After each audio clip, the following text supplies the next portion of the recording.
புதுவை மற்றும் அதனை சுற்றியுள்ள பகுதிகளில் நடைபெற்ற பல்வேறு நிகழ்வுகளை பிரதிபலிக்கும் கமலா தொலைக்காட்சியின் செய்திகளுக்காக பிரபாவதி. விரிவான செய்திகளை காண்பதற்கு முன் தலைப்புச் செய்தியை பார்க்கலாம். ஒழுக்கம், தன்னம்பிக்கை, தலைமைத்துவம் ஆகியவற்றை வளர்ப்பதில் விளையாட்டு முக்கிய பங்கு வகிக்கிறது. துணைநிலை ஆளுநர் கைலாசநாதன் பேச்சு. நிலுவை சம்பளம் வழங்க வலியுறுத்தல். சுகாதாரத்துறை 108 ஆம்புலன்ஸ் ஊழியர் சங்கத்தினர் ஆர்ப்பாட்டம். தாய்வழி இட ஒதுக்கீடு வழங்க சென்டாக் அலுவலகம் முற்றுகை. கட்டிடத்தின் மேலேறி தற்கொலை மிரட்டல் விடுத்ததால் பரபரப்பு. இனி விரிவான செய்திகள். பிள்ளையார்குப்பத்தில் உள்ள ஸ்ரீ பாலாஜி வித்யா பீடம் நிகழ்நிலை பல்கலைக்கழகத்தில் நடைபெற்ற கேலோ இந்தியா சம்வாத் நிகழ்ச்சியில் துணைநிலை ஆளுநர் கைலாசநாதர் பங்கேற்றார். தேசிய விளையாட்டு தினம் 2026 கொண்டாட்டங்களின் ஒரு பகுதியாக கேல் கி பாத் PM கே சாத் என்ற கருப்பொருளின் கீழ் மத்திய அரசின் இளைஞர் விவகாரங்கள் மற்றும் விளையாட்டு அமைச்சகத்தின் கீழ் செயல்படும் மை பாரத் கேந்திரா, புதுச்சேரி அரசு விளையாட்டு மற்றும் இளைஞர் விவகார இயக்குநரகம், புதுச்சேரி பிரிவு மற்றும் ஸ்ரீ பாலாஜி வித்யாபீடம் நிகர்நிலை பல்கலைக்கழகம் ஆகியவற்றின் ஒருங்கிணைப்புடன் நடைபெற்ற நிகழ்ச்சியில் நாடு முழுவதும் நடைபெற்ற நேரடி இணையவழி கலந்துரையாடலில் பிரதமர் நரேந்திர மோடி இளைஞர்களிடம் உரையாற்றினார். இந்த நிகழ்ச்சியில் சிறப்பு விருந்தினராக புதுச்சேரி துணைநிலை ஆளுநர் கைலாஷ்நாதன் பங்கேற்று பேசுகையில், இளைஞர்களிடையே ஒழுக்கம், தன்னம்பிக்கை, தலைமைத்துவம், விடாமுயற்சி மற்றும் சிறந்து விளங்கும் மனப்பான்மை ஆகியவற்றை வளர்ப்பதில் விளையாட்டுகள் முக்கிய பங்கு வகிப்பதாக குறிப்பிட்டார். மேலும் இளைஞர்கள் விளையாட்டு மற்றும் உடற்தகுதியில் தீவிரமாக பங்கேற்று விக்சித் பாரத் 2047 என்ற தொலைநோக்கு பார்வையை நிறைவேற்றுவதில் அர்த்தமுள்ள பங்களிப்பை வழங்குமாறு வலியுறுத்தினார். இந்த நிகழ்வில் பாராளுமன்ற உறுப்பினர் செல்வகணபதி, விளையாட்டு மற்றும் இளைஞர் விவகாரத்துறை செயலாளர் கிருஷ்ண மோகன் உப்பு, ஸ்ரீ பாலாஜி வித்யாபீடத்தின் துணைவேந்தர் பேராசிரியர் பாலகிருஷ்ணா P. ஷெட்டி, பதிவாளர் பேராசிரியர் சரவணகுமார், நிர்வாக இயக்குனர் ஆஷா, மாநில NSS அலுவலர் சதீஷ்குமார், புதுச்சேரி பாரத் மாநில இயக்குனர் டிரேவின் சார்லஸ்டன், மாவட்ட இளைஞர் அலுவலர் ராஜு உள்ளிட்டோர் கலந்து கொண்டனர். முன்னதாக துணைநிலை ஆளுநர் கைலாஷ்நாதன் போதை ஒழிப்பு உறுதிமொழி வாசிக்க அனைவரும் பின்தொடர்ந்து ஏற்றனர். தனியார் பேருந்து ஓட்டுநர்களுக்கு சாலை பாதுகாப்பு குறித்த விழிப்புணர்வு ஏற்படுத்தப்பட்டது. புதுச்சேரியில் சாலை பாதுகாப்பை வலியுறுத்தும் வகையில் போக்குவரத்து காவல்துறை அதிகாரிகள் தனியார் பேருந்து ஓட்டுநர்களுக்கு விழிப்புணர்வை ஏற்படுத்தினர். வேக வரம்பை கட்டாயம் கடைபிடிக்க வேண்டும் என்றும், பயணிகளின் பாதுகாப்பை கருத்தில் கொண்டு நிர்ணயிக்கப்பட்ட பேருந்து நிறுத்தங்களில் மட்டுமே பேருந்துகளை முறையாக நிறுத்த வேண்டும் என்றும் அறிவுறுத்தினர். சாலை விதிகளை கடைபிடித்து விபத்துகளை தவிர்க்கவும், பொதுமக்களுக்கு பாதுகாப்பான பயணத்தை உறுதி செய்யவும் ஓட்டுநர்களுக்கு அறிவுறுத்தப்பட்டது. சாலை பாதுகாப்பை வலியுறுத்தி போக்குவரத்து காவல்துறை மேற்கொண்ட இந்த விழிப்புணர்வு முயற்சிக்கு பொதுமக்கள் பாராட்டு தெரிவித்தனர். பாதுகாப்பான பயணம், பாதுகாப்பான சாலை என்ற நோக்கத்துடன் நடவடிக்கைகள் தொடர வேண்டும் என வலியுறுத்தப்பட்டது. நிலுவை சம்பளம் கேட்டு 108 ஆம்புலன்ஸ் ஓட்டுநர்கள் ஆர்ப்பாட்டத்தில் ஈடுபட்டனர். புதுச்சேரி சுகாதாரத்துறையின் கீழ் பணியாற்றும் 108 ஆம்புலன்ஸ் ஓட்டுநர்களுக்கு கடந்த 6 மாதங்களாக சம்பளம் வழங்கப்படவில்லை என கூறப்படுகிறது. இதையடுத்து நிலுவையில் உள்ள சம்பளத்தை உடனடியாக வழங்க வலியுறுத்தி புதுச்சேரி, காரைக்கால் மற்றும் ஏனாம் பகுதிகளைச் சேர்ந்த சுகாதாரத்துறை 108 ஆம்புலன்ஸ் ஊழியர் சங்கத்தினர் சட்டசபை அருகே ஆர்ப்பாட்டத்தில் ஈடுபட்டனர். ஆர்ப்பாட்டத்திற்கு சங்க தலைவர் புருஷோத்தமன் தலைமை தாங்கினார்.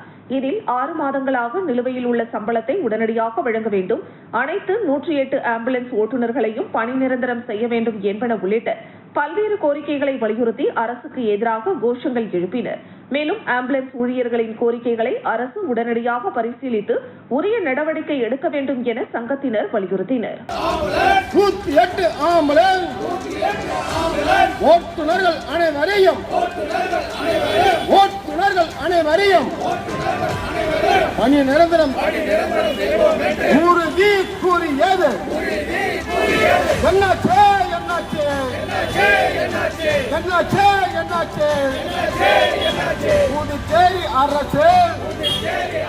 வில்லியனூர் அடுத்த கூடப்பாக்கம் அருகே கஞ்சா விற்பனையில் ஈடுபட்ட தொண்டமானத்தம் பகுதியை சேர்ந்த சதீஷ் என்பவரை போதைப் பொருள் தடுப்பு அதிரடி படையினர் பிடித்து வில்லியனூர் காவல் நிலையத்தில் ஒப்படைத்தனர். புதுச்சேரி வில்லியனூரை அடுத்த கூடப்பாக்கம் ஏரிக்கரை பகுதி அருகே கஞ்சா விற்பனை செய்வதாக போதைப் பொருள் தடுப்பு அதிரடி படையினருக்கு ரகசிய தகவல் கிடைத்தது. அதன் அடிப்படையில் ரகசியமாக சென்ற போதைப் பொருள் தடுப்பு அதிரடி படையினர் கஞ்சா விற்பனையில் ஈடுபட்ட தொண்டமானத்தம் கிராமத்தை சேர்ந்த பாலகிருஷ்ணன் என்பவரின் மகன் 19 வயதான சதீஷ் என்பவரை பிடித்து அவரிடமிருந்த 96 கிராம் கஞ்சாவை பறிமுதல் செய்து காவல் நிலையத்தில் ஒப்படைத்தனர். விசாரணையில் பள்ளி மற்றும் கல்லூரி மாணவர்கள் இளைஞர்களுக்கு கஞ்சா விற்பனையில் ஈடுபட்டது தெரியவந்தது. பின்னர் மேற்கு சட்டம் ஒழுங்கு காவல் கண்காணிப்பாளர் சுப்பிரமணியனின் உத்தரவின் பேரில் வில்லியனூர் காவல் நிலைய ஆய்வாளர் கலைச்செல்வன் மேற்பார்வையில் உதவி ஆய்வாளர் திருமுருகன் கஞ்சா விற்பனையில் ஈடுபட்ட சதீஷ் மீது வழக்கு பதிவு செய்து நீதிமன்றத்தில் ஆஜர்படுத்தி காலாப்பட்டு மத்திய சிறையில் அடைத்தனர். புதுச்சேரியில் தாய்வழி இட ஒதுக்கீடு வழங்க கோரி மாணவர்கள் சென்டாக் அலுவலகத்தை முற்றுகையிட்டும் கட்டிடத்தின் மேல் ஏறி தற்கொலை மிரட்டல் விடுத்தும் போராட்டத்தில் ஈடுபட்டதால் பரபரப்பு ஏற்பட்டது. புதுச்சேரியில் சென்டாக் மூலம் நடைபெற்று வரும் நீட் அல்லாத பட்ட படிப்புகளுக்கான சேர்க்கையில் தாய்வழி சமூக சான்றிதழ் பெற்ற மாணவர்களுக்கு உரிய இடஒதுக்கீடு வழங்கப்படவில்லை என தெரிகிறது.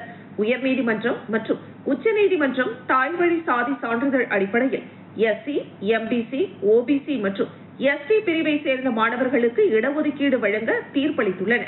ஆனால் நீதிமன்ற உத்தரவின்படி இடஒதுக்கீடு பட்டியலில் தங்களை இணைக்க கோரி நித்யானந்தம், அன்பரசன், சிவகுமார், ராஜா உள்ளிட்ட 30க்கும் மேற்பட்ட மாணவர்கள் சென்டாக் நிர்வாகத்திடம் மனு அளித்தனர். ஆனால் மனுவை பரிசீலிக்காமல் புதுச்சேரி அரசு, வருவாய்த்துறை மற்றும் சென்டாக் நிர்வாகம் அலட்சியம் காட்டி வருவதாகவும் இதற்கு எதிர்ப்பு தெரிவிக்கும் வகையில் பாதிக்கப்பட்ட மாணவர்கள் சென்டாக் கட்டிடத்தின் மேலே ஏறி நின்று தற்கொலை செய்து கொள்ளப் போவதாக மிரட்டல் விடுத்து போராட்டத்தில் ஈடுபட்டதால் அப்பகுதியில் பதற்றம் நிலவியது. போராட்டத்தில் ஈடுபட்ட மாணவர்களின் பெற்றோர் கூறுகையில், நீதிமன்ற உத்தரவு இருந்தும் எங்கள் பிள்ளைகளின் கல்வி உரிமை பறிக்கப்படுகிறது. எங்களுக்கு சம உரிமை வழங்காவிட்டால் எங்கள் ரேஷன் கார்டு, வாக்காளர் அடையாள அட்டை போன்ற ஆவணங்களை ரத்து செய்து எங்களை அகதிகளாக அறிவிக்க வேண்டும் அல்லது கருணை கொலை செய்ய வேண்டும் என வேதனையுடன் தெரிவித்தனர். இப்போராட்டத்திற்கு விடுதலை சிறுத்தைகள் கட்சி, கம்யூனிஸ்ட் கட்சிகள், பெரியார் திராவிடர் கழகம் மற்றும் பல்வேறு மனித உரிமை அமைப்புகள் நேரில் வந்து ஆதரவு தெரிவித்துள்ளன.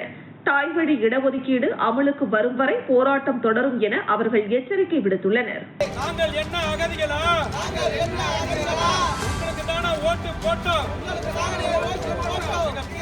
தாய்வழி சமூகத்துக்கு எதிராக செயல்பட குழப்பங்களை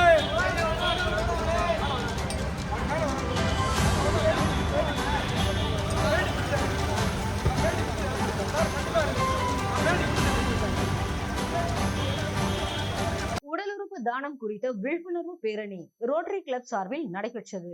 rotary club of Pondicherry friends city, மாநில உறுப்பு மற்றும் திசு மாற்றும் அமைப்பு மற்றும் புதுச்சேரியில் உள்ள அனைத்து ரோட்டரி கிளப் சங்க உறுப்பினர்களும் இணைந்து உடல் உறுப்பு தானம் விழிப்புணர்வு பேரணியை கம்பன் கலையரங்கத்திலிருந்து கடற்கரை காந்தி சிலை வரை நாட்டு நலப்பணி திட்ட மாணவர்களை கொண்டு மிகவும் சிறப்பாக நடத்தப்பட்டது. பேரணியை டாக்டர் வனிதா வைத்தியநாதன் கொடியசைத்து துவக்கி வைத்தார். மேலும் சோட்டோ அமைப்பு ஒருங்கிணைப்பாளர் டாக்டர் குமார், நாட்டு நலப்பணி திட்ட அதிகாரி சதீஷ்குமார், ஒருங்கிணைப்பாளர் சரவணன், ரோட்டரி 2981 மாவட்ட துணை ஆளுநர் தேவிகா ஆகியோர் கலந்து கொண்டு பேரணியை சிறப்பித்தனர். இப்பேரணியை Rotary club of Pondicherry friends city தலைவர் சக்திவேல், செயலாளர் பாலமுருகன், பொருளாளர் சிவகுமார், திட்ட தலைவர் ராஜ்குமார் மற்றும் சங்க உறுப்பினர்கள் ஏற்பாடு செய்தனர் என்பது குறிப்பிடத்தக்கது. புதுச்சேரி மாநிலம் ஏனாமில் 10 லட்சம் ரூபாய் மதிப்பீட்டில் பணத்தால் அலங்கரிக்கப்பட்ட வாசவி கன்னிகா பரமேஸ்வரி அம்மனை பொதுமக்கள் வழிபட்டனர். ஆந்திரா மற்றும் தெலுங்கானா மாநிலங்களில் லட்சுமி தேவியின் ஆசி பெற அனைத்து வெள்ளிக்கிழமைகளிலும் வரலட்சுமி விரதம் நடத்தப்படுவது வழக்கம். அந்த வகையில் புதுச்சேரி மாநிலம் ஏனாம் பிராந்தியத்தில் ஸ்வர்ண மாசம் 3வது வெள்ளிக்கிழமையான இன்று வாசவி கன்னிகா பரமேஸ்வரி அம்மன் ஆலயத்தில் ஏனாம் ஆரிய வைசிய சங்க உறுப்பினர் நரேந்திரா அவர்களின் ஏற்பாட்டில் 10 லட்சம் ரூபாய் மதிப்பிலான ரூபாய் நோட்டுகளால் வாசவி கன்னிகா பரமேஸ்வரி அம்மன் சிறப்பு அலங்காரத்தில் காட்சியளித்தார். இதனை ஏராளமான பக்தர்கள் கண்டு ரசித்தும் அம்மனை வழிபட்டும் சென்றனர். புதுச்சேரி பொறியியல் கல்லூரி வளாகத்தில் 6 அடி நீளமுள்ள சாரை பாம்பு சுற்றித் திரிந்த நிலையில் மாணவர்கள் அதனை வீடியோவாக எடுத்து சமூக வலைதளத்தில் பதிவிட்டனர். புதுச்சேரி பொறியியல் கல்லூரி வளாகத்தில் சுமார் 6 அடி நீளமுள்ள சாரை பாம்பு ஒன்று சுற்றித் திரிந்த சம்பவம் மாணவர்கள் மத்தியில் பரபரப்பை ஏற்படுத்தியுள்ளது. வளாகத்தில் சுற்றித் திரிந்த பாம்பை கண்ட மாணவர்கள் அதனை தங்களது செல்போன்களில் வீடியோவாக பதிவு செய்துள்ளனர்.